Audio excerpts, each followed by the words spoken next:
Good morning. Hey everyone, welcome back to Sitting with Ashley. I'm Ashley. This is Chasing Nostalgia, Prompts for Healing Your Inner Child. And I had some thoughts about what to talk about for today, and here we go. This one might be a little triggering. We're going to be talking about some intense childhood trauma, and what we can do to heal that as adults, right? And if you're not like, yeah, okay. So one thing that I just want to cover really quick is that my childhood trauma was something that I didn't have access to in my brain for up until like this year or last year. I'm 37, so a good at least 30 years of repressed memories. And what repression is that's your brain or your mind's way of protecting you from having to relive anything traumatic, right? Oftentimes people's first few traumatic events in life are completely repressed until you do work around trying to figure out why you are the way you are, why you do this one behavior, why you're doing certain coping mechanisms, or why you have certain addictions or preferences or whatever it is that you're on your journey trying to figure out about yourself. Sorry, I'm mixing pancake batter. It sounds weird. It oftentimes is repressed, and so I'm going to be talking about some prompts and also ways of uncovering and alleviating emotional stress, right? One of my go-tos for emotional distress is EFT, which is tapping. And I will put some resources below. Brad Yates has a YouTube channel, and he has incredible tapping scripts. Tapping is just it utilizes your acupressure points. It's not acupuncture. That's with the needles, right? Acupressure is like areas in your nervous system that hold more. I don't know. I'm not the scientist behind this, but what you do is you do tapping on certain points.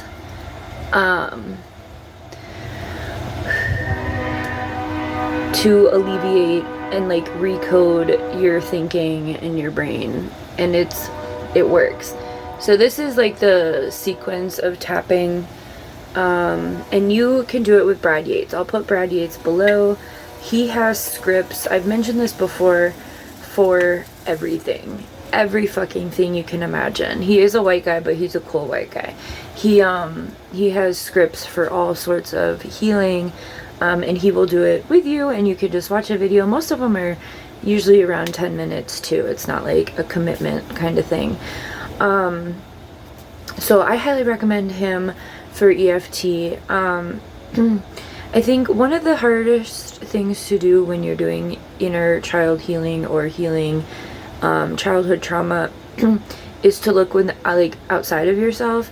That doesn't necessarily mean utilizing other folks and their resources, right? What I just said. But it does, what it means, and what I mean by that is don't go to family members specifically or childhood friends and ask clarifying questions about you. Their perspectives are going to be different. In my case, my family was my abusers. And I was always gaslit and even worse things when I did try to seek clarity from them, right? So I would just like to caution you to not look outside of yourself for these answers. And you can utilize resources from others to look within, right? Brad Yates is an example of that. But yeah, highly recommend not going to family about yourself or friends. Yeah. Anyway, I think, like I said earlier, I had really bad, or not bad isn't really like a legit word. I had a lot of unhealthy coping mechanisms for the past really long time.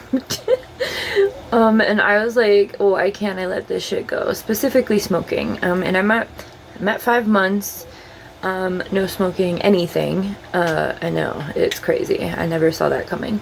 But I think it took a lot of work to get here. I worked with other spiritual folks, other healers. I myself am a healer. But I'm a wounded warrior as well, you know, like, I'm not trying to talk about myself, so let me get back on track. What I want to say is, it took a long time for me to recognize why I was doing what I was doing, having the knowledge that it was unhealthy, that it was harming me, self-harm, right?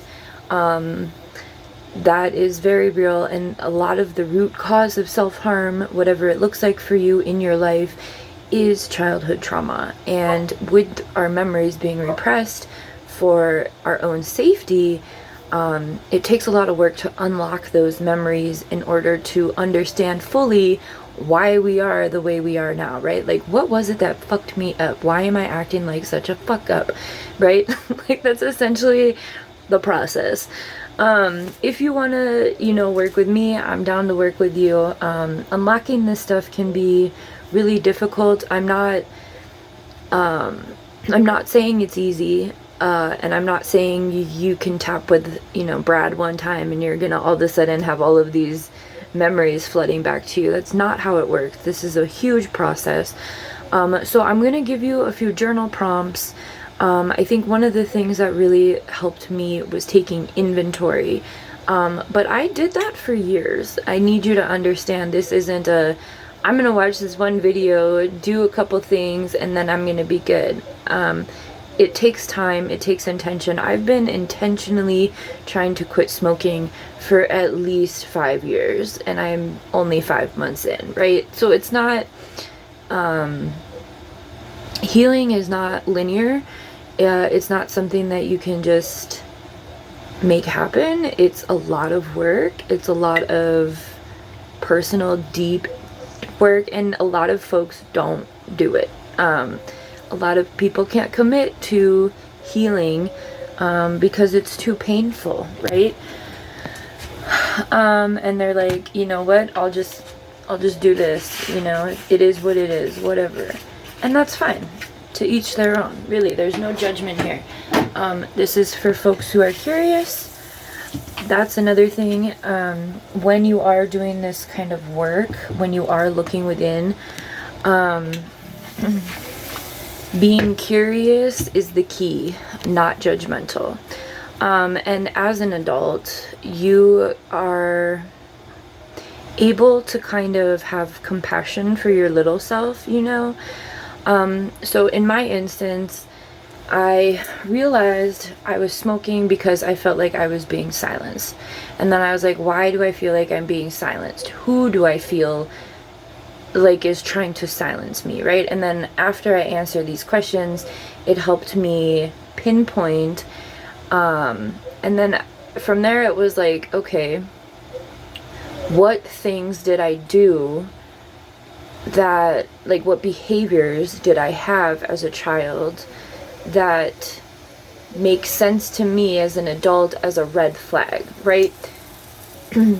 I don't want to get too personal in this episode, but there was one thing in particular that I would always do anytime our family went on vacation. And the past year, I think, maybe it was the last time she visited or the time before, my mother and I are no contact at this time. My sister and I have been no contact for years.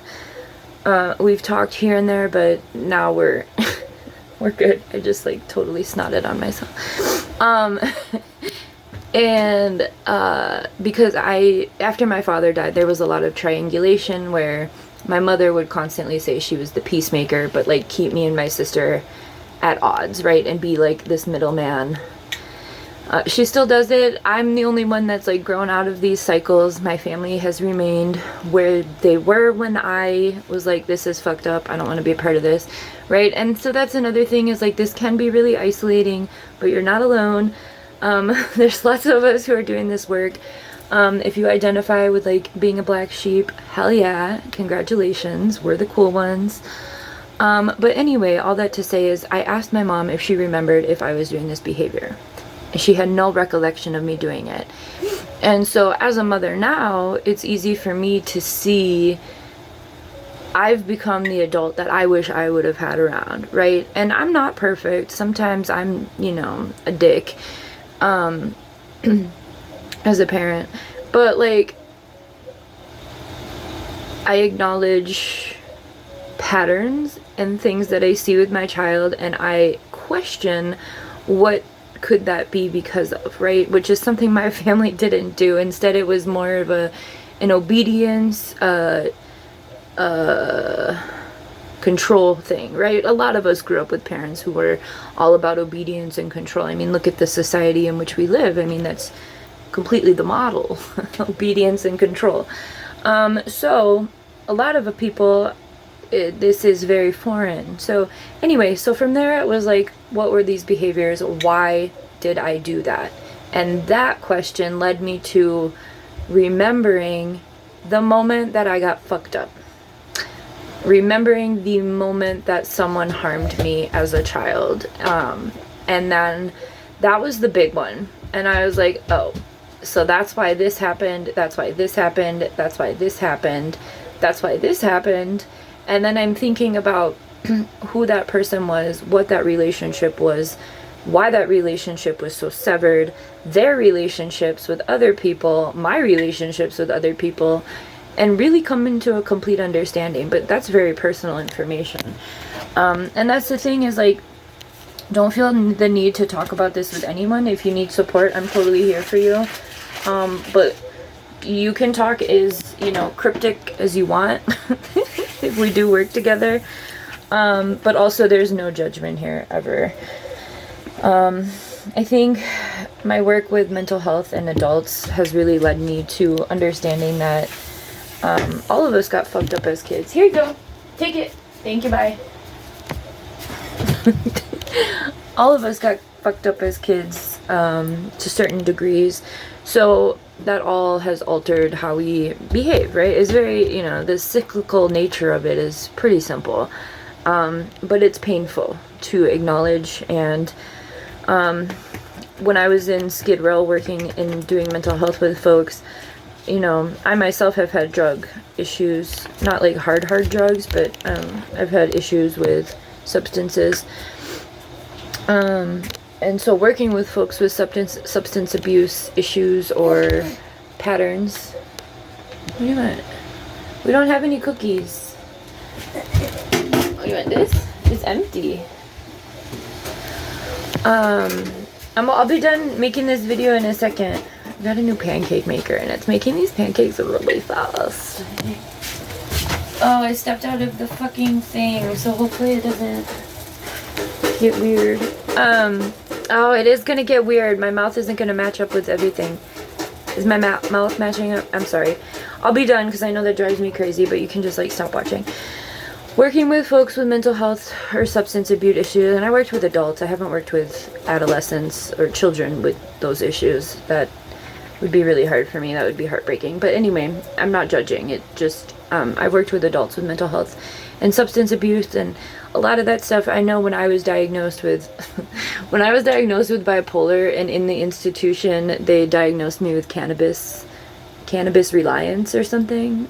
I was like, you can't be addicted to cannabis. Anyway, I was for a long time. I really like cannabis. I think it's a medicine. And that's the other thing. When I was diagnosed, before I got into the institution, I remember one of the doctors being like, you're self-medicating. And I'm like, who else is going to medicate me? Like, I know what's going on, you know? And I'm not saying, like, do drugs and do whatever the fuck you want. I'm saying that we know, especially if you're doing the work, what your body needs, right? But that's a lot of what drug addiction and stuff stems from. I think I'm losing my point, and I'm not trying to have anyone overdose or anything. I'm not saying go and do it. I'm saying harm reduction first. Thank you. And I'm also saying I understand and have compassion for and understand the reasons for using, right? Doesn't mean I'm like telling you to go actively do stuff. Please don't. But I do understand why, you know? And a lot of it is because we got fucked up as kids. And it's also another thing really quick, and then I'll be done because I think I'm losing my thoughts and I'm running out of time. Another part of childhood trauma is, I don't want to call it forgiveness because I don't think that's what it necessarily is. But I think that when you reach a point of, you know, like when I was able to pinpoint who that person was that did that traumatic thing to me, I was like, oh, so something must have happened to them that I don't know about, that I'm never going to know about because we're never going to have a conversation about it. And then you just kind of get to a place of acceptance, right? And I'm pretty anti 12-step program. So I don't know if this sounds like the 12 steps of what I'm talking about. I feel like I'm using keywords from that program. But that program blames individuals, which I'm against. When I was in LA, I started a whole entire new mental health thing that was in the same facility as a million of the 12-step programs, but mine was like, okay, this is an oppressive system. You are within this system. That doesn't mean you're the problem, right? Well, anyway, we've talked about that a lot on here, but I just want to say, if you feel like you want to, figure out what fucked you up, why you're acting the way you are, why you're responding the way you are, why this relationship is the way it is, whatever it is that you're feeling a nagging pull towards, explore it with curiosity, and be open-minded to what it is. And then when you do receive the information, when your brain allows the repressed memories to come back up for you, do whatever you need to with healthy boundaries, like journaling, stretching, you know, tapping. Release it in those ways. Don't mute it with more substances is my thing. If you can. I understand, but anyway, it's best to try and get it out, not put more in to continue pacifying. Does that make sense? So, if you need resources, feel free to email me. I can type up some stuff. I can do some more journal prompts for folks. I should make these resources readily available. I think I'm going to be doing some Canva today. I do have a I am journal that's pretty simple and sweet. So if you'd like that, just email me. I can send you a PDF of that. I think it's like 10 pages, and it's mostly prompts and like affirmations. So it's a good place to start. Just recognizing, you know, who I am and stuff. It's a good starter for inner child healing. But I apologize to you and hold space for you for whatever happened to you. You didn't deserve it. And the adults around you should have done something about it. And if they were the ones that perpetrated it towards you, I am so sorry. Someone fucked them up too. And that doesn't mean it's okay, but someone's got to start ending, you know, cycles. And someone needs to take acknowledgement for the harm done, and try and do better. So I hope that's you. And if it is, congratulations. This is hard. Again, most of the people on the planet aren't doing this. So I congratulate you and applaud you. And also remember, it takes a lot of time. And if you don't have that time right now, that's okay. You don't have to start until you're ready. But even just being here, listening, you've already started, you know? So just take it at your own pace. Do your own thing. When you have questions arise, like if you are sitting in a space of like thinking, write them down. You don't have to have the answers right away. That was how I did a lot of inventory around inner healing. Was like, I was curious about things and I just wrote down the questions, and then when I was ready to answer them, but you don't have to answer those questions right away. You can keep asking questions, and then whatever, you know, you never have to answer them. Anyway, there's no right way to do this. Every person's different. Every trauma is different. Every experience. There's no right way to do this. So don't let anyone tell you that you're doing it wrong. Have a good one.